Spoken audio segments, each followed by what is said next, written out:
Hello students, welcome to our channel learn in Hindi. Students, हमने अपनी पिछली क्लास में क्लास 7 प्रैक्टिस बुक के यूनिट 2 में सेंटेंस, सब्जेक्ट और प्रेडिकेट को पढ़ा था, जिसका लिंक आपको इस वीडियो के डिस्क्रिप्शन बॉक्स में मिल जाएगा। And worksheet 1 and 2 was discussed as well as solved. Students, today we are here to read the 3 kinds of sentences: assertive sentence, interrogative sentence and exclamatory sentence, following your practice book. साथ ही साथ हम unit 2 के different worksheets को भी discuss करते हुए solve करेंगे। So students, get ready for that. Students, आगे बढ़ने से पहले आपको directly assertive, interrogative and exclamatory sentences को बताने से पहले आइए पढ़ते हैं जो सेंटेंसेस यहाँ वर्कशीट में हमें दिए गए हैं उन्हें। Read these sentences from the unit Achievers, sub-unit Sudha Chandran from My English Reader Book. Those children who are studying in class 7th in DAV Public Schools, they have one more book in their course, My English Reader. उस book में जो एक सब unit है सुधा चंद्रन, वहाँ से कुछ sentences यहाँ लिए गए हैं। आइए उसको बारी बारी पढ़ते हैं। और अगर आपके पास इंग्लिश रीडर बुक नहीं भी है तो भी आप सिर्फ सेंटेंस को कंसंट्रेट करके इस एक्सरसाइज को कर सकते हैं, समझ सकते हैं। पहला जो सेंटेंस है वो क्या है? A truck hit our bus. Next, I had dreamed of becoming a great dancer. Their attitude had changed. I was in a state of shock. How did you react to this sudden blow? What were your feelings after the operation? Children not only read these sentences but also notice what they mean. Okay? Was the meeting with Dr. Sethi a turning point? Do you have a message for the readers? Children, do you notice a difference between sentences in 1 and those in 2?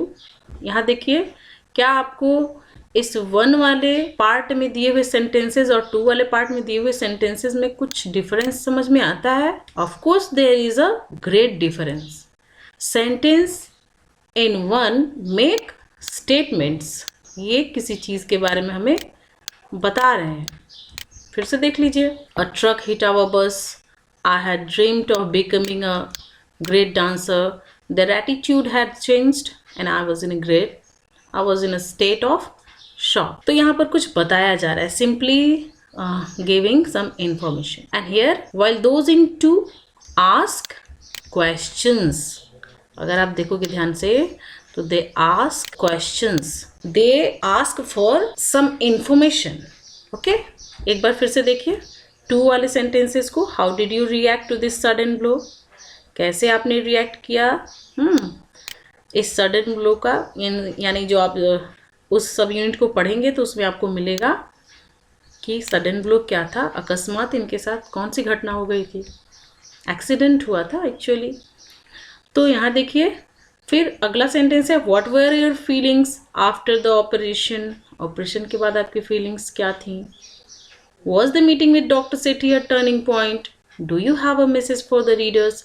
क्या है, इन सारी lines में question पूछा जा रहा है, कुछ information मांगा जा रहा है। They need receive some information. बच्चों, आपको याद क्या रखना है? Sentences that make a statement are assertive sentences. कोई भी स्टेटमेंट हो तो वो क्या कहलाता है? असर्टिव सेंटेंस कहलाता है। While those that ask a question are interrogative sentences. वैसे सेंटेंस जिसमें कुछ पूछा गया हो, those which ask questions are interrogative sentences. So I think you will have got this point. Now let us move on worksheet 4. Write down any 4 dates that bring some special memory alive to you. ऐसे बहुत से dates हमारे life से जुड़े होते हैं। हमारा birthday, हमारे फ्रेंड का बर्थडे, हमारे पेरेंट्स का जो वेडिंग एनिवर्सरी है, या फिर हमारे जो सिबलिंग्स हैं, जो भाई बहन हैं, उनसे रिलेटेड उनके बर्थडे या उनके इम्पोर्टेंट डे से भी रिलेटेड बहुत सारी डेज हैं जो हमारे लिए एक स्पेशल मेमोरी अलाइव करती हैं। तो वो सारी जो मेमोरीज होती हैं आपको उन्हीं में से किसी के डेट्स के बारे में लिखना है। वैसे कोई 4 मेमोरी आपको याद रखनी है। और भी मेमोरीज हो सकते हैं, जैसे जब कभी आपने कोई कंपटीशन जीता हो, जब कभी आपको स्टेज पर अवार्ड किया गया हो, जब कभी आपने कुछ बिल्कुल अलग हट के किया हो और आप हाईलाइट हो गए हो। तो वो सारे डेट्स जो होते हैं हमारे जहन में ताज़ा होते हैं, वो हमारे लिए बहुत ही यादगार होते हैं। तो आपको क्या करना है, वैसे किसी 4 डेट्स को दैट यू मस्ट आंसर। आपके पार्टनर आपसे कुछ क्वेश्चन करेंगे जिसको आपको यू मस्ट आंसर करना है। 1 has been done for you. तो आपके पार्टनर आपको क्वेश्चन करे, इससे पहले आपको क्या करना है, जो 4 डेट्स आपने सोच रखे हैं उसको यहाँ नोट करना है। एक यहाँ नोट कर दीजिए, दूसरा यहाँ नोट कीजिए, तीसरा जो इम्पोर्टेंट डेट है उसको यहाँ नोट कीजिए। जैसे कि आपको ये पहला वाला सॉल्व करके बताया गया है, देखिए यहाँ 12 अगस्त 2008 दिया गया है। तो अब आपके पार्टनर आपको क्वेश्चन पूछेंगे। तो बच्चों, अभी तो आपके फ्रेंड्स आपके साथ नहीं होंगे, but you surely would have some family member with you. तो आप उनसे कहिए कि आप इस डेट के बारे में कोई क्वेश्चन पूछें। जैसे कि यहाँ पर एक सॉल्व्ड एग्जाम्पल दिया गया है जिसमें पार्टनर ने क्या पूछा है कि why is this day an important day for you. ये जो दिन है तुम्हारे लिए इम्पॉर्टेंट क्यों है। और तब आपका आंसर क्या आना चाहिए, यहाँ क्या आया है, I won my first gold medal. Okay, तो लाइक डैट आप यहाँ पहले डेट्स लिखिए, फिर अपने किसी भी फैमिली मेम्बर, मदर, फादर, भाई बहन, जो भी आपके साथ अभी हो, दादा दादी, जो भी आपके साथ हो, उनसे कुछ क्वेश्चन पूछने कहिए उस डेट के रिगार्डिंग। आप उस क्वेश्चन को यहाँ पुट कीजिए योर पार्टनर वाले में।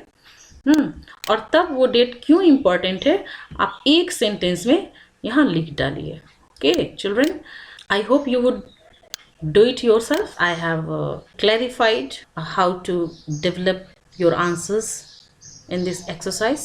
Okay, so do it yourself, and if there is still some confusion regarding doing it, ask me in the comment section. I will definitely try to make it clear.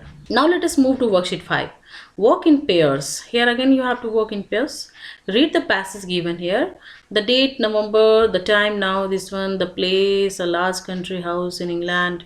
ये सब क्या है, दिन है, समय है और जगह का डिस्क्रिप्शन है। अब देखिए होता क्या है, आपको पहले पैसेज पढ़ना है। Sir Michael had dinner with 4 people at 8 o'clock this evening. Language is very much clear. Then he went to his study. The time was 9 o'clock.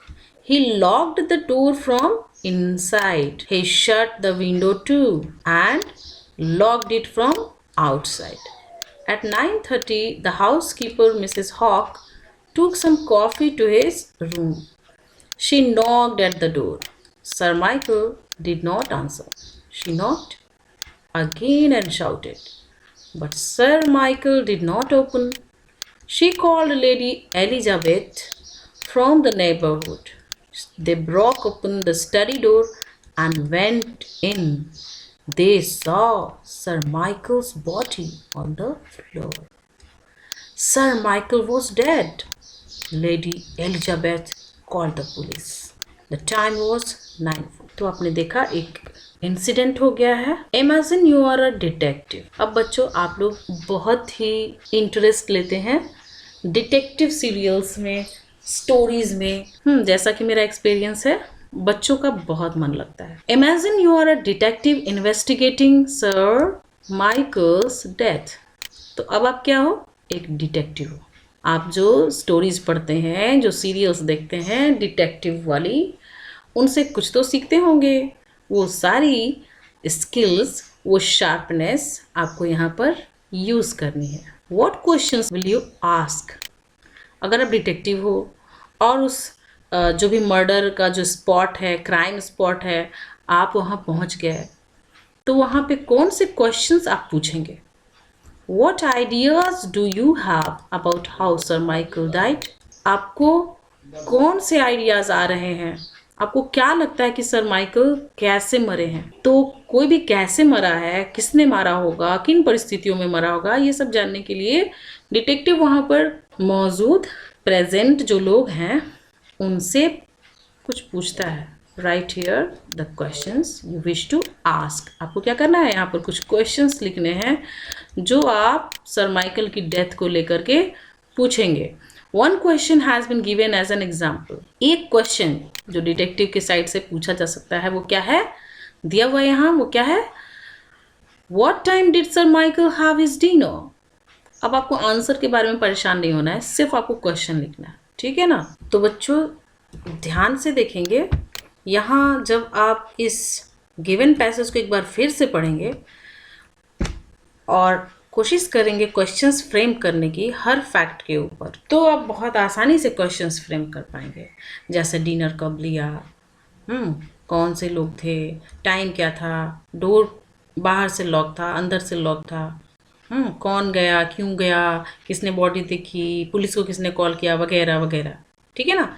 बहुत सारे क्वेश्चंस यहाँ फ्रेम हो सकते हैं। तो बच्चों हमें उन्हीं क्वेश्चंस को यहाँ लिखना है। ओके, तो बच्चों यहाँ मैं आपको लिख करके आंसर्स प्रोवाइड नहीं करने वाली हूँ।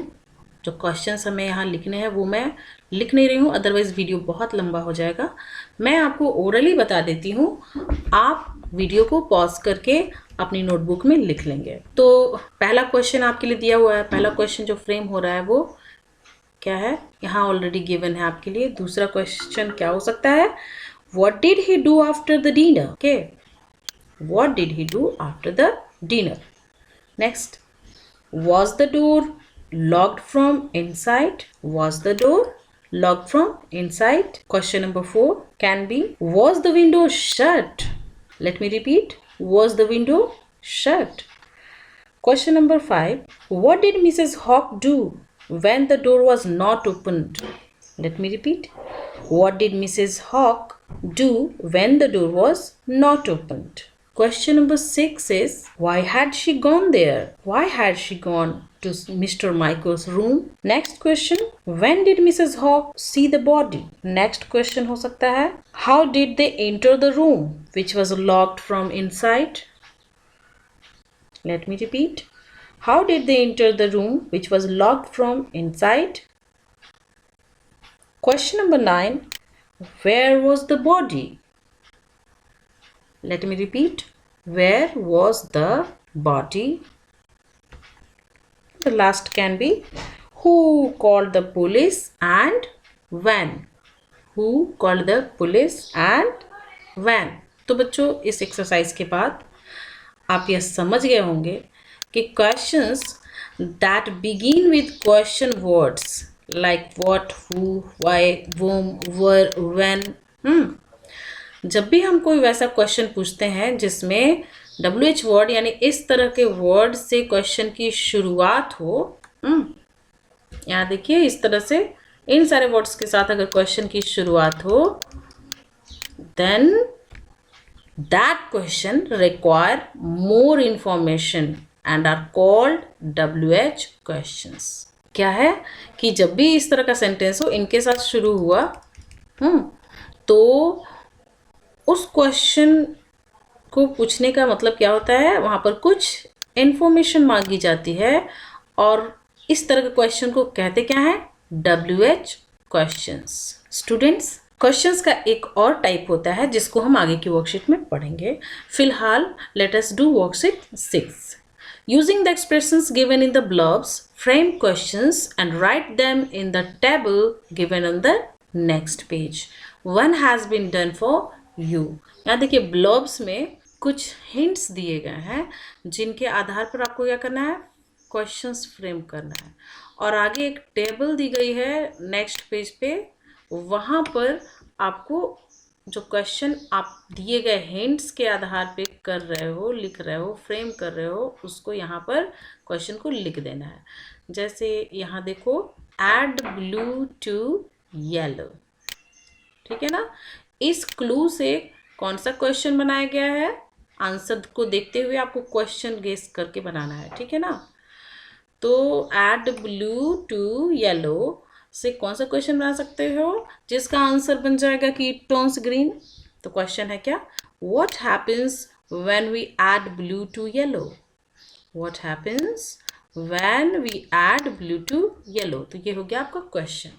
ठीक वैसे ही आप नेक्स्ट आंसर को ध्यान में रखते हुए ब्लब से हिंट लेते हुए क्वेश्चन फ्रेम करना है। तो बच्चों ऊपर एक क्लू दिया हुआ है ताजमहल को लेकर के, और आंसर क्या बन रहा है?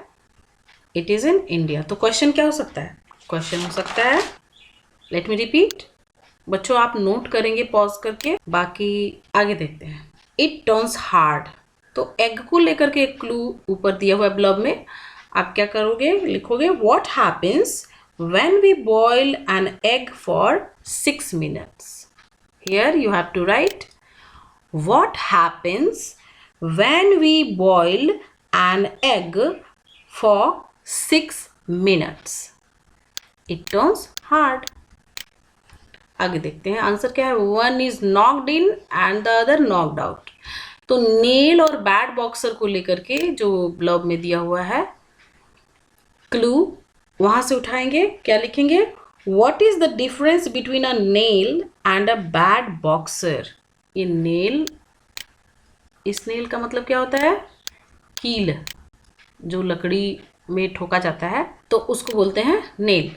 तो नेल और बैट बॉक्सर में क्या अंतर है? वन इज नॉक्ड इन, एक को अंदर नॉक किया जाता है, और दूसरा नॉकआउट। नॉकआउट जो स्पोर्ट्स में इंटरेस्ट रखते होंगे बच्चों को पता होगा कि बॉक्सिंग में नॉकआउट का क्या मतलब होता है। चलिए एक बार फिर से मैं क्वेश्चन बता दूं। What is the difference between a nail and a bat boxer? इस क्वेश्चन को यहाँ नोट कर लेंगे। आगे है 11। तो क्रिकेट को लेकर के ऊपर जो क्लू दिया हुआ है वहाँ से हम क्या क्वेश्चन फ्रेम कर सकते हैं? क्वेश्चन हो सकता है how many players are there in a cricket team? Here you have to write how many players are there in a cricket team. Answer आपके पास है all living things would die. Oh, तो blurbs में ऐसा एक clue मिला हुआ है जिसमें ये कंडीशन हो सकती है। वो क्या है? सन को लेकर के जो है। What will happen if the sun lost its heat? यहाँ आपको क्या लिखना है? What will happen if the sun lost its heat? ठीक है ना? अब यहाँ देखिए, आप सारे ही क्वेश्चन में क्वेश्चन मार्क जरूर से लगाते जाएंगे क्योंकि सब में इंफॉर्मेशन रिक्वायर्ड है। आगे देखते हैं। लास्ट आंसर जो है वो क्या है? In Russia. अब टॉल्स्टॉय के बारे में आपने पढ़ा था अपने इंग्लिश लिटरेचर बुक में, तो वहाँ से क्या क्वेश्चन हम फ्रेम कर सकते हैं टॉल्स्टॉय के हेल्प से? Where was Tolstoy born? Write here, where was Tolstoy born? चलिए बच्चों, now let us move to the next worksheet. Worksheet 7. Here also you have to work with your partner. Let your partner think of something. अपने partner जो भी अभी आपके आसपास available हो उससे किसी भी चीज़ के बारे में सोचने बोलिए। कोई एनिमल के बारे में सोच ले, या कोई वेजिटेबल को माइंड में रख ले, कोई मिनरल या कोई एब्स्ट्रैक्ट थिंग को माइंड में रख ले। Ask questions to find out what your partner has thought of.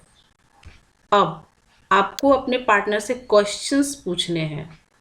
Direct जवाब नहीं मांगना है कि तुम माइंड में क्या रखा है। नो, आपको गेस करने के लिए कुछ क्वेश्चंस पूछने हैं।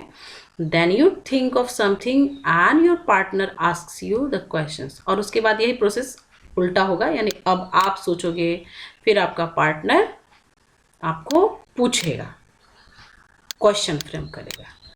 Take turns to do this activity. इस एक्टिविटी को कीजिए बारी बारी। One example has been given to help you. यहाँ देखिए आपके हेल्प के लिए एग्जाम्पल दिया गया है। आप में आपके पार्टनर में बात हो रही है, आपके पार्टनर ने अपने माइंड में कोई चीज़ ले लिया है। अब आप पूछते हो उससे, is it made of wood? Partner says no. You ask, can you eat it? Partner says no. Again you ask, do you have it? तुम्हारे पास है क्या? Partner, I can feel it. मैं इसको महसूस कर सकता हूँ। Then you ask, is it happiness? ये खुशी है? यानी वो चीज़ जो तुमने सोच रखी है माइंड में, क्या वो खुशी है? यस। तो बस आपको यही काम करना है अपने पार्टनर के साथ। बच्चों ये बहुत ही आसान काम है, इसको भी आप खुद से ट्राई करें। आपने क्या देखा बच्चों, जब आप इस एक्सरसाइज को कर लेंगे तो आप कुछ नोटिस करेंगे। यहाँ देखिए, ये जो क्वेश्चंस हैं इन सब के जवाब में क्या है? ये नो, नो, यस, ठीक है ना। तो वैसे क्वेश्चंस हमने आपको कहा था ना कि क्वेश्चन का एक और टाइप होता है, तो वो दूसरा टाइप क्या है? दूसरा टाइप है that illicit the reply yes और नो। वैसे क्वेश्चंस जिनके जवाब में हमें यस या नो मिलता है या मिलने की उम्मीद होती है, they begin with an auxiliary verb. उस क्वेश्चन की शुरुआत किससे होती है? ऑक्सिलियरी वर्ब से होती है। Is, am, are, was, were, has, have, had, can, may, might, modals, इन सब से होती है। देखिए यहाँ इज है, कैन है, डू है, अगेन इज है। तो जितने भी हेल्पिंग वर्ब होते हैं डिफरेंट डिफरेंट टेंसेस में, उन सब से क्वेश्चन फ्रेम होता है। और जब उन सब से क्वेश्चन फ्रेम होता है तो आंसर क्या एक्सपेक्टेड होता है? यस और नो। तो दूसरा जो काइंड हो गया क्वेश्चन का, वो गया यस नो टाइप।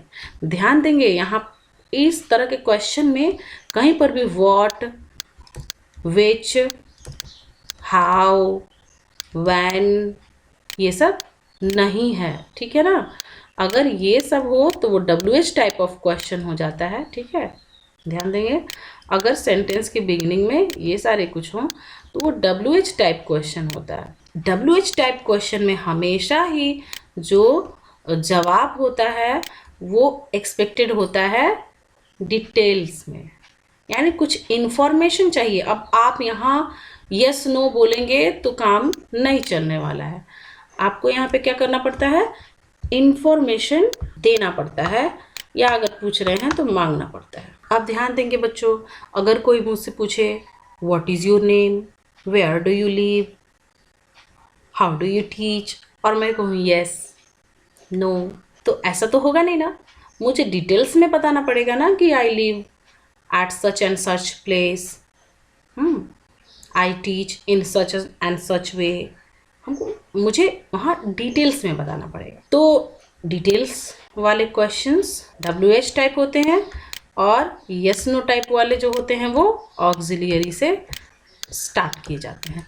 तो बच्चों आई थिंक आपको पूरा का पूरा क्लियर हो गया होगा। इस एक्सरसाइज को खुद से कंप्लीट कर लेंगे। Now let us come here, worksheet 8, are you green?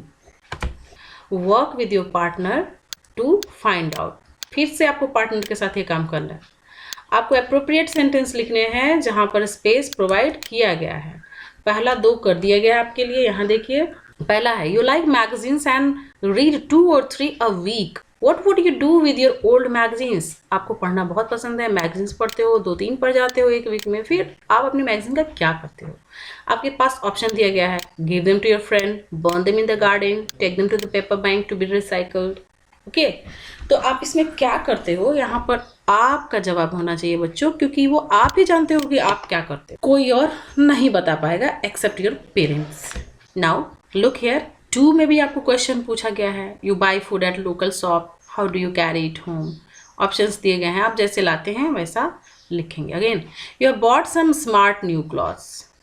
अब आपने जो कपड़े लिए हैं उनका आप क्या करोगे? तो यहाँ पर ऑप्शंस दिए गए हैं। अगर आप फर्स्ट ऑप्शन करोगे या फिर सेकंड ऑप्शन करोगे तो टिक लगाएं, और अगर नहीं, इन दोनों में से कोई नहीं करोगे तो फिर आप करोगे क्या? आप अपना वाला आंसर यहाँ लिख डालें, ठीक। वैसे ही चौथा क्वेश्चन है, you live 5 kilometres from the place where you study, how do you get there each day. कैसे जाते हो अपने स्कूल, कैसे जाओगे अगर आप 5 किलोमीटर दूर हो अपने स्कूल से? तो पहला है राइड अ बाइसिकल। दूसरा क्या तरीका हो सकता है? आप लिखें। तीसरा क्या हो सकता है? आपको लिखना है, ठीक है। एंड देन आपको टिक करना है कि आपके हिसाब से सबसे बेहतर वाला ऑप्शन क्या है।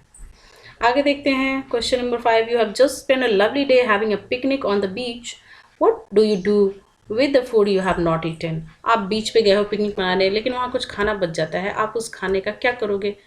Throw in the sea for the birds and fish to eat. Sea में फेंक दोगे ताकि वहाँ बर्ड्स और फिश आके उसे खा लें। या फिर और क्या किया जा सकता है? आप दो ऑप्शन यहाँ लिखें। Children, here you have to be creative and innovative. Okay, तो आप यहाँ लिखिए और क्या क्या कर सकते हो। कुछ लोग उसको वापस से ला सकते हैं कैरी बैग में, कुछ लोग उसको वापस से ला के अपने पेट को खिला सकते हैं। तो यहाँ आपको जो भी लगता है वो लिखें, what will you do with them, and then टिक करें जो आपको सबसे अप्रोप्रिएट लगता है। 6 नंबर में आपको खुद से फ्रेम करना है। लीजिए बच्चों, यहाँ मैंने क्वेश्चन आपके लिए फ्रेम कर दिया। What do you do with the peels of vegetables and fruits? जो सब्जियों और फल के छिलके होते हैं उनका आप क्या करते हैं? ठीक है ना? तो आप यहाँ बताइए 3 कौन से ऐसे तरीके होते हैं जिसका इस्तेमाल किया जा सकता है।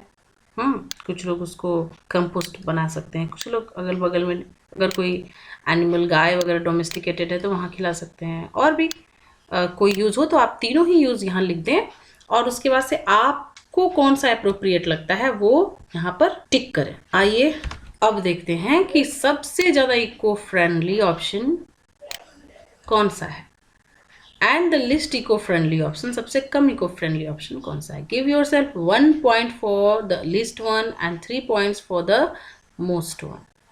The third option carries 2 point. Calculate your score. बच्चों, ये भी ग्रुप एक्टिविटी है और इसमें आपको देखना है कि सबसे ज़्यादा इको फ्रेंडली ऑप्शन कौन सा है, हमारे इन्वायरमेंट के लिए बेहतर ऑप्शन कौन सा है। जो सबसे ज़्यादा बेहतर है उसके लिए 3 पॉइंट्स, और जो सबसे कम है उसके लिए 1 पॉइंट लेंगे। ग्रुप में यानी अभी आपके पास जो भी अवेलेबल है उसके साथ मिलके आप पहले सबसे कम और सबसे ज़्यादा वाले को 1, 2, 3 पॉइंट्स करके दे दें अकॉर्डिंगली, और तब देखें कि आपने कौन से ऑप्शन को टिक किया है। ठीक है ना? यहाँ चीटिंग नहीं करनी है, अदरवाइज वो चीटिंग खुद से होगी। ये नहीं कि सबसे अच्छा वाला बाद में टिक कर लिया और फिर अपना स्कोर कर लिया, तो ऐसा नहीं करना है। आप ऑनेस्टली देखें कि आप कितने ग्रीन हो, यानी आप कितने इको फ्रेंडली हो। बच्चों आइए चलते हैं, देखते हैं। यहाँ पर आपका स्कोर बोर्ड दिया हुआ देख लें। अगर आपको इतने से इतने पॉइंट्स मिले हैं तो आप वेरी ग्रीन नहीं हैं।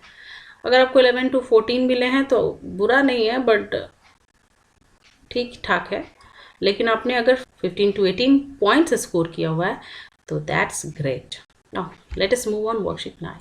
Rewrite the following sentences using capital letters, full stops, commas and question marks wherever required. यहाँ देखिए नीचे कुछ सेंटेंस दिए गए हैं, आपको उन्हें पंक्चुएट करना है capital letter, full stop, comma और क्वेश्चन मार्क दे करके, और फिर से उसे रीराइट कर देना है। तो यहाँ देखिए मैं बता दूँ कि सबसे अच्छा ये रहेगा कि आप इस वीडियो को पॉज करें और पहले खुद से कंसीडर करें कि कहाँ कहाँ होना चाहिए। आप उसे कहीं नोटबुक में लिख लें और तब दोबारा से वीडियो को रिज्यूम करें एंड देन देखें कि आपके कितने करेक्ट गए हैं। सेल्फ असेसमेंट के लिए ये बेहतर होगा। यहाँ देखिए सेल्फ असेसमेंट करके आप खुद को बहुत अच्छे से जान पाओगे कि आप कितना शुद्ध लिख पाते हैं इंग्लिश में। जिस तरह हिंदी में मात्राओं की गड़बड़ी बच्चे कम करते हैं, वैसे ही जो punctuation, capital, full letter, comma, question mark वगैरह का यूज़ आप करते हो, तो उसमें आप कितने मैच्योर हैं ये आपको पता चलेगा। ये जो एक्टिविटी है आर यू ग्रीन, इसमें भी आपने कितने पॉइंट्स स्कोर किए हमें कमेंट सेक्शन में ज़रूर बताएं। Let us move back now. Here I am giving you the solutions, match your answers with mine. Mr. Das went to the zoo with his parents. यहाँ लिस्टिंग हुई है parents, comma, children and wife, full stop. चूँकि ये proper noun है तो first letter इसका capital होगा। Again sentence की शुरुआत में फर्स्ट लेटर कैपिटल होता है। यहाँ क्या होना चाहिए? W कैपिटल होना चाहिए। Who is knocking at my door? और ये क्वेश्चन है तो यहाँ क्या होना चाहिए? क्वेश्चन मार्क होना चाहिए। Again this is a beautiful painting, तो यहाँ आपको कैपिटल टी लिखना है और यहाँ आप फुल स्टॉप दे सकते हैं। नेक्स्ट जो 4 नंबर सेंटेंस है वो क्या है? Have you been to the park? It is a question. First letter of the sentence would be capital and here put question. Again Charles Dickens, writer का नाम है, प्रॉपर नाउन तो first name second name दोनों का first letter capital होगा। Wrote the book David Copperfield. तो ये भी एक बुक का नाम है, प्रॉपर नाउन है। डेविड एंड कॉपरफील्ड में सी को कैपिटल करेंगे, यहाँ फुल स्टॉप देंगे। बच्चों उम्मीद है आपने ये एक्सरसाइज ढंग से किया होगा और आपके मोस्टली आंसर्स सही होंगे।